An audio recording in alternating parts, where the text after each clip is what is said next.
अगर पति में ये 7 गुण पाए जाते हैं तो आपके घर को स्वर्ग बनने से कोई रोक नहीं सकता। हाँ दोस्तों, अगर पति में ये 7 लक्षण पाए जाते हैं, अगर नहीं है तो अपना लो। और दोस्तों ये मेरा दावा है कि जिंदगी में आप कभी दुखी नहीं रहोगे। दोस्तों मैंने कुछ दिन पहले एक वीडियो बनाई थी। वो वीडियो थी कि आपकी पत्नी में अगर ये 7 लक्षण हैं तो 100% गारंटी से आप अमीर होने वाले हो। दोस्तों आप लोगों ने बहुत प्यार दिया उस वीडियो को और आप लोगों ने बहुत कमेंट की, तो आप लोगों की विशेष फरमाइश पर ज्यादातर कमेंट ऐसी आने वाली हैं कि वो वीडियो बनाओ कि सब लक्षण पत्नियों में ही होते हैं या कुछ पति लोगों में भी हुआ करते हैं। तो हाँ दोस्तों, आज मैं आपको पति धर्म होने का कर्तव्य बताऊंगा कि पति का धर्म क्या होता है परिवार के प्रति, पत्नी के प्रति। तो जय श्री राधे, नमस्कार दोस्तों, कैसे हैं आप लोग? उम्मीद करता हूं अच्छे ही होंगे। दोस्तों स्वागत है आप लोगों का हमारे गजब ज्ञान यूट्यूब चैनल में।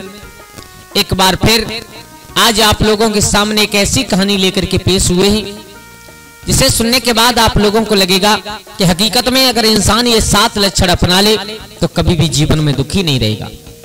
अगर पति ये 7 लक्षण अपना ले तो जीवन में कभी संकट नहीं आने वाला।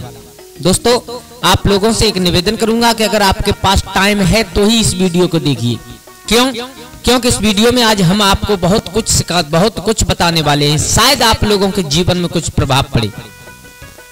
तो दोस्तों सबसे निवेदन है कि वीडियो को कृपया पूरा देखें और अगर आप हमारे चैनल पर नए दर्शक मेहमान बंधु बनकर के आए हैं तो कृपया हमारे चैनल को सब्सक्राइब कर लें और हो सके तो अपने परिवार और दोस्तों के साथ में शेयर जरूर करना।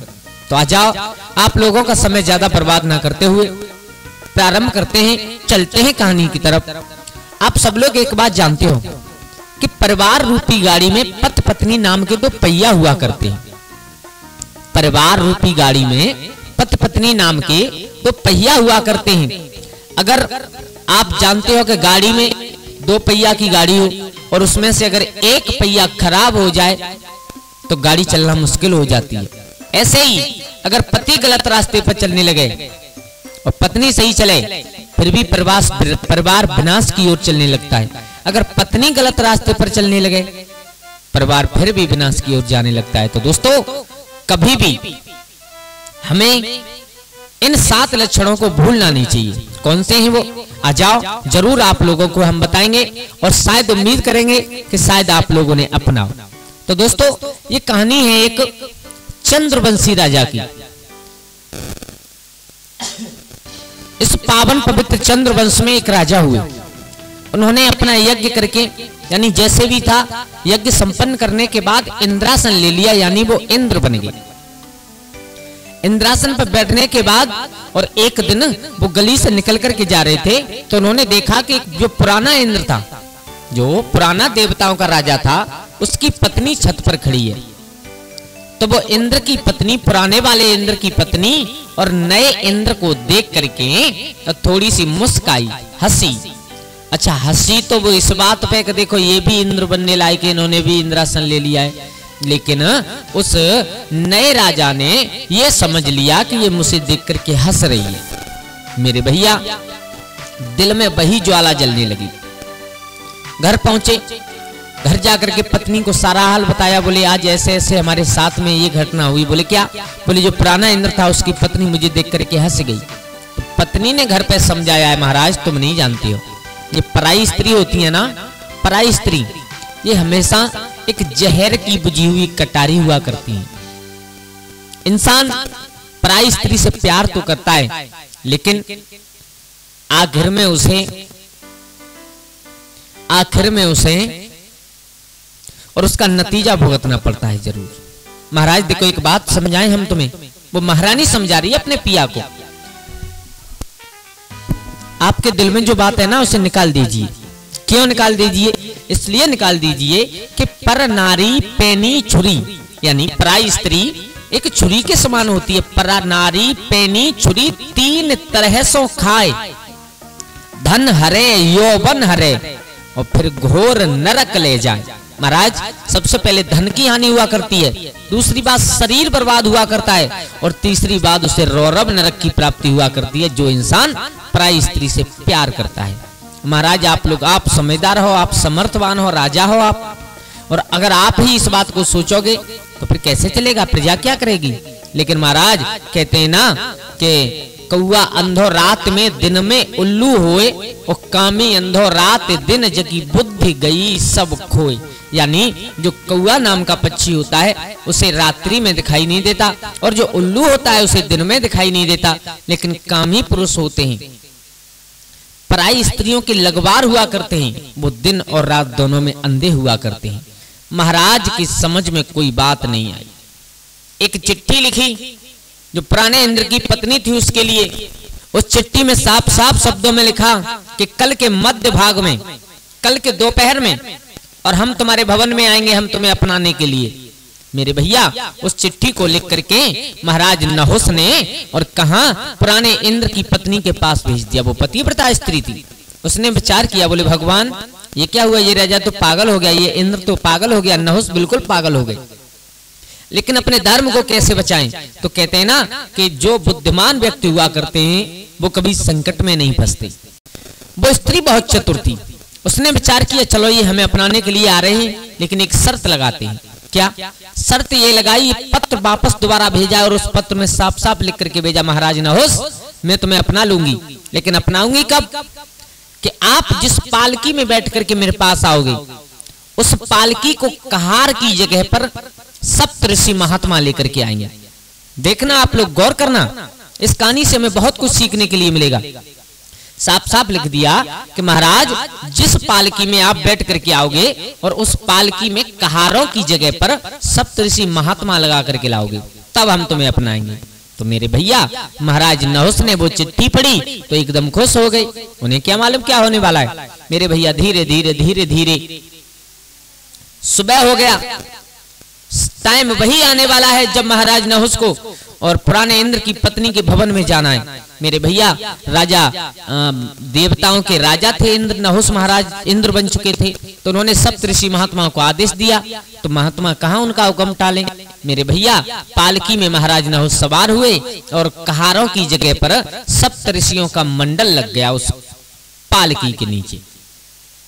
अब देखो समस्या क्या बनी कि जो जिस पालकी में महाराज नहुस बैठे थे ना, उसी पालकी में और जो सप्त ऋषि लगे उनमें से एक संत बुजुर्ग थे, और वो बुजुर्ग ऐसे थे कि अपने पैर से थोड़े लंगड़ा करके चल रहे थे।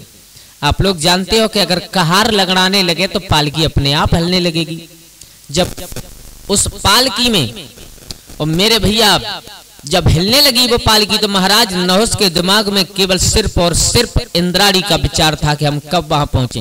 तो एकदम पालकी से चिल्ला करके कहा, ए महात्माओं, इस पालकी को क्यों हिला रहे हो? सर्प की भांत रेंगो, जैसे सर्प रेंगता है वैसे रेंगो, सरको बिल्कुल। इस पालकी में बिल्कुल भी हिलना नहीं चाहिए ये पालकी। मेरे भैया महात्मा थोड़ी देर सही चले, लेकिन बुजुर्ग तो बुजुर्ग, लंगड़े तो लंगड़े। पालकी फिर हली। अब की बार महाराज ने उसको क्रोध आ गया। पालकी से पैर निकाल करके जो संत लंगड़ा करके चल रहे थे उनके ऊपर लात का प्रहार कर दिया। मेरे भैया संत नीचे गिर गए, और नीचे गिर गए तो साथ में ही दुर्वासा महात्मा जा रहे थे। उन महात्मा ने सभी संतों से कहा, इस पालकी को नीचे रखिए, नीचे रखो इसे। और नहुस से कहा, सुन, तुम उस इंद्राणी के चक्कर में इतने पागल हो गए हो कि तुमने एक संत का अपमान किया है, और तुम जानते हो इसकी सजा क्या होगी। तुम सरको सरको चिल्ला रहे हो ना, तो ये मेरा श्राप है कि इसी समय तुम सर्प हो जाओ, अजगर बन जाओ। मेरे भैया महात्मा का श्राप, पराई स्त्री से प्यार करने के लिए चले थे महाराज नहुस, अजगर बन गए। दोस्तों कभी भी हमें पराई स्त्री से प्यार नहीं करना चाहिए, कभी भी इंसान को। क्यों नहीं करना चाहिए इसका मैं जवाब आपको जरूर दूंगा। क्यों? देखो आजकल की समस्या क्या है। आप लोग एक चीज अपना लीजिए, जितना वक्त आप बाहर के लोगों के साथ देते हो ना, जितना वक्त, वैसे मैं सब लोगों से नहीं कह रहा हूं, सब लोग मतलब कुछ लोग तो बहुत अच्छे हैं और जो हमारे दर्शक हैं बहुत अच्छे हैं, लेकिन कुछ लोग ऐसे होंगे जरूर, मैं उनसे कह रहा हूं जितना वक्त आप बाहर लगाते हो ना, जितना पैसा बाहर वालों के साथ करते हो ना खर्च, जितना वक्त बाहर वालियों के साथ बर्बाद करते हो ना, उतना अगर अपनी पत्नी के साथ बर्बाद कर दो तो ये मेरा वादा है कि आपको सर पर बिठा लेगी। आपकी पत्नी अगर उतना खर्चा आप अपनी पत्नी के साथ कर दीजिए, मैं किसी धन की बात नहीं कर रहा हूं, मैं समय की बात कर रहा हूं। जितना समय तुम दूसरों के साथ बर्बाद कर रहे हो, जितना पैसा आप दूसरों के साथ बर्बाद कर रहे हो, उतना अगर अपनी पत्नी के साथ कर दीजिए ना, तो ये मेरा वादा है आपके सर पर बिठा लेगी। आप केवल ज्यादा नहीं, 1 महीने आजमा करके देख लो, उसके बाद में बताना। आप 1 महीने अपनी पत्नी से और अच्छी तरीका से प्यार करना प्रारंभ कर दो, ये मेरा दावा है कि ठीक दुगना प्यार आपको मिलने लगेगा। दोस्तों तो देखो, ये 7 लक्षण पतियों को अपनाने चाहिए हमेशा। और वो कौन से 7 लक्षण हुआ करते हैं? सबसे पहला लक्षण होता है कि पति को कभी भी अपनी पत्नी को टॉर्चर नहीं करना चाहिए, कभी भी। देखो, अब रही बात टॉर्चर की, ये बात एक बहुत अलग है, बहुत अजीब है। आजकल मैंने क्या देखा है सबसे ज्यादा, कि दहेज के पीछे पति अपनी पत्नी को बहुत टॉर्चर करते हैं। आप कभी अंदाज लगा सकते हो? पत्नी की जगह पर आप अपने को रख करके सोच सकते हो क्या एक बात? जिस जगह पर पत्नी अपने भाई को, अपने माँ को, अपने बाप को, अपनी बहन को छोड़ करके चली आई केवल तुम्हारे लिए, और तुम उसे परेशान कर रहे हो, टॉर्चर कर रहे हो, ये तुम्हारा कोई धर्म नहीं हुआ करता। ऐसे लोगों को यमराज के यहाँ पर कभी सम्मान नहीं मिलता, उन्हें हमेशा अपमान ही मिला करता है। दोस्तों सोचना, जैसे आपकी पत्नी आपके साथ आई है, और ठीक उसी प्रकार अगर आपको अपने माँ बाप, अपने बहन भाई सबको छोड़ करके किसी के साथ भेजा जाए, और फिर वहां पर वो इंसान आपको परेशान करे, अंदाज लगाना कलेजा पर क्या बीतेगी आपकी। तो कभी भी पति को अपनी पत्नी को टॉर्चर नहीं करना चाहिए। और नंबर दूसरा है कि पति को अपनी जिम्मेदारी से कभी मुंह नहीं मोड़ना चाहिए, अपनी जिम्मेदारी से। देखो, माफ करना, कुछ लोग ऐसे होते हैं जो जिम्मेदारी उठाने लायक नहीं होते। मैं उनसे नहीं कह रहा हूं, जो जिम्मेदारी उठाने लायक हैं उनसे कह रहा हूं, कभी भी अपनी जिम्मेदारी से मुख नहीं मोड़ना चाहिए। आपके लिए अपने पूरे परिवार को छोड़ करके आई, ये जिम्मेदारी आपको उठानी है, आपको उनकी रक्षा करनी है, आपको उनके साथ रहना है, आपको उनका कभी अपमान नहीं करना है। देखो, इंसान से गलती हुआ करती है, मानते हैं हम। अगर पत्नी से कभी भी गलती कोई हो जाए तो इसका मतलब ये नहीं है कि समाज में या किसी के सामने उसका अपमान करो। समझाओ, सबसे पहले समझाओ, 1 बार 2 बार 3 बार। समझाने से ऐसी कोई बात नहीं है कि अगर आप किसी को समझाओगे तो वो नहीं माने, और अगर नहीं मान रही आपको डांटना है तो हमेशा एकांत में डांटो। देखो, इसका एक बहुत बड़ा कारण है, इसका एक बहुत बड़ा कारण ये है, अगर आपने आज समाज में उनको बेइज्जत कर दिया अपनी पत्नी को, कल फिर गलती हो गई, फिर आपने समाज में बेइज्जत कर दिया, तो तीसरी बात, गलती करने में वो बिल्कुल सकुचाएगी नहीं। क्यों नहीं सकुचाएगी? वो इसलिए नहीं सोचेगी बिल्कुल, अब मेरी तो बेइज्जती हो चुकी है, सब लोगों को मालूम है मेरे पति कैसे, तो अब गलती हो भी जाए फिर वो जानबूझ करके गलती करेगी। हमें अपनी पत्नी को समझाए तो हमेशा एकांत में ही समझाए मेरे भैया। और तीसरी बात है, कभी भी पति को बाहर नहीं झांकना चाहिए। अब आप विचार करोगे बाहर झांकने का क्या मतलब है? बाहर झांकने का मतलब ये है, आप किसी स्त्री के ऊपर अपनी नजर डाल रहे हो, तो अगर खुद से उम्र में बड़ी हैं तो उसे अपनी माँ का दर्जा दे करके देखो, अपने बराबर हैं तो अपनी बहन का दर्जा दे करके देखो, और अपने से अगर छोटी हैं तो अपनी बेटी का दर्जा दे करके देखो। इंसान को कभी भी बाहर नहीं झांकना चाहिए। क्यों? क्योंकि हमारे विद्वान कहते हैं ना कि ओस कितनी भी शीतल क्यों ना हो, कितनी भी मुलायम कोमल क्यों ना हो, कितनी भी सुंदर क्यों ना हो, ओस से कभी इंसान की प्यास नहीं बुझा करती। प्यास बुझाने के लिए हमेशा अपने गड्ढा से ही नीर पीना पड़ता है। दोस्तों, कभी भी इंसान को बाहर झांकना नहीं चाहिए। क्यों नहीं झांकना चाहिए? क्योंकि जो पराई स्त्री का प्रेम होता है ना, वो एक फूस की आग जैसा हुआ करता है। फूस में अगर आप लगा दी जाए, आग लगा दी जाए, तो थोड़ी देर के लिए तो बहुत तेज दिखाई देगी, लेकिन तुरंत शांत हो जाएगी थोड़ी देर बाद। ऐसे ही पराई स्त्री का प्यार हुआ करता है। हाल तुरंत तो तुमसे हंस के बात करे और तुरंत थोड़ी देर बाद क्या हो जाए कुछ नहीं पता चलता। इसलिए जैसे हमारी पत्नी जैसी है काली है, गोरी है, मतलब कैसी भी है, शरीर से कोई संबंध नहीं, उससे प्यार करना चाहिए। और नंबर चौथी बात है, पति को पैदावार से ज्यादा कभी भी खर्च नहीं करना चाहिए। ये परिवार चलाने के लक्षण हैं, परिवार को स्वर्ग बनाने के लक्षण हैं। पति को पैदावार से ज्यादा कभी भी खर्च नहीं करना चाहिए।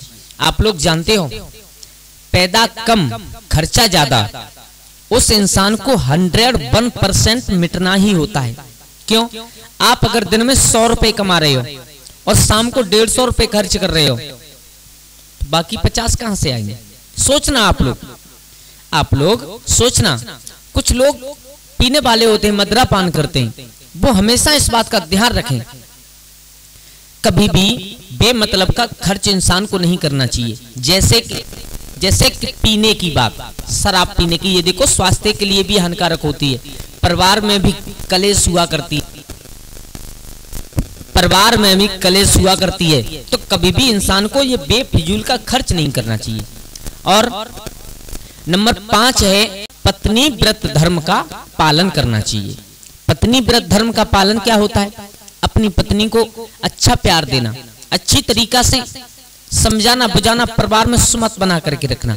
देखो, एक बात मैं आपको एक पॉइंट दे रहा हूं, अगर आपको अपनी पत्नी को सच्चे मार्ग पर, सदमार्ग पर चलाना है, अगर आपको अपनी पत्नी को पतिव्रता बनाना है, अगर आपको अपनी पत्नी को अच्छे से घर चलाना सिखाना है, तो आप एक काम कर लीजिए जिसमें कोई खर्चा नहीं है और ना आपको ज्यादा मेहनत करनी है।